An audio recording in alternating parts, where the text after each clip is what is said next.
So help me God. James chapter 5, verse 12. Do not swear either by heaven or by earth or with any oath, but your yes is to be yes, and your no, no, so that you may not fall under judgment. What's the big deal with oaths? Be patient, strengthen your heart, and do not complain about one another, but above all, your yes is to be yes, and your no, no, until the Lord returns. James 5, verses 7 to 12.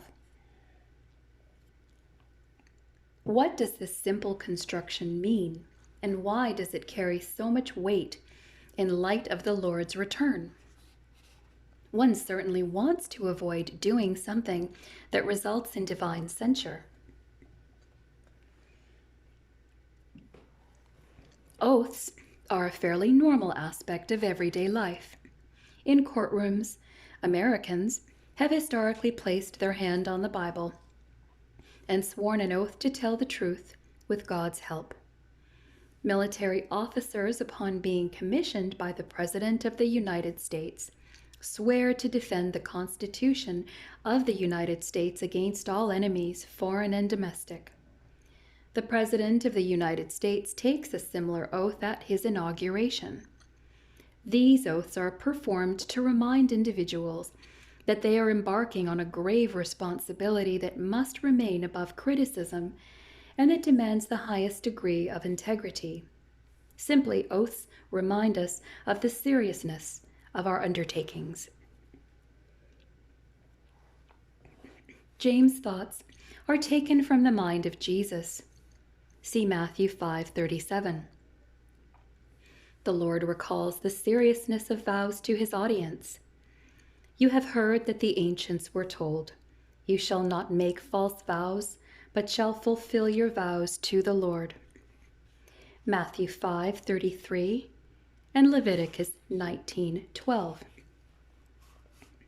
Dishonesty is equal to insolence, an affront to the very person of God and a violation of the third commandment.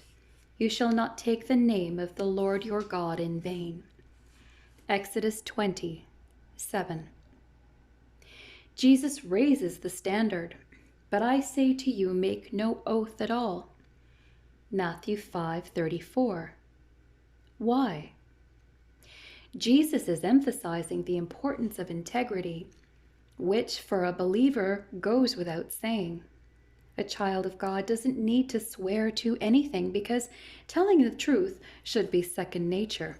His yes is yes, and his no, no.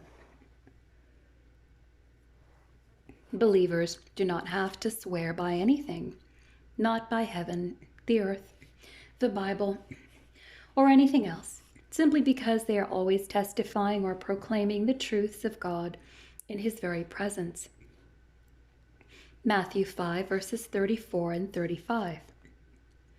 When a believer opens his or her mouth, he or she is not just talking to those before him or her.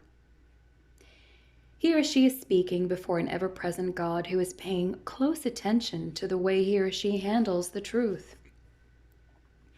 An earthly courtroom is by no means more intimidating than God's courtroom, which, by the way, is always in session. The simple requirement of an oath says volumes about the natural problem human beings have. The truth too often remains on the tips of our tongues. People insist by means of an oath that their words are true, because the veracity of what they have said or are about to say may be in doubt. A person who can't be believed without an oath is one who can't be believed with an oath.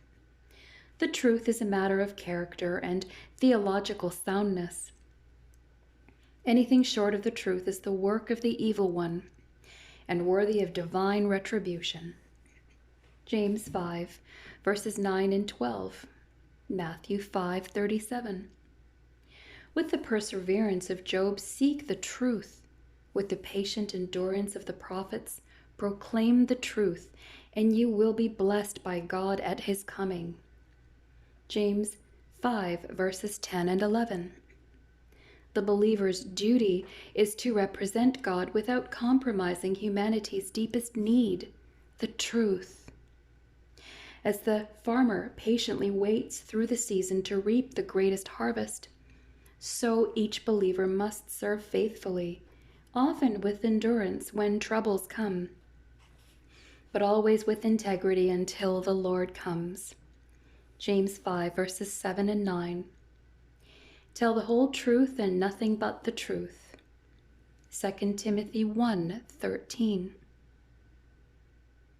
If God is my witness, no oath is necessary.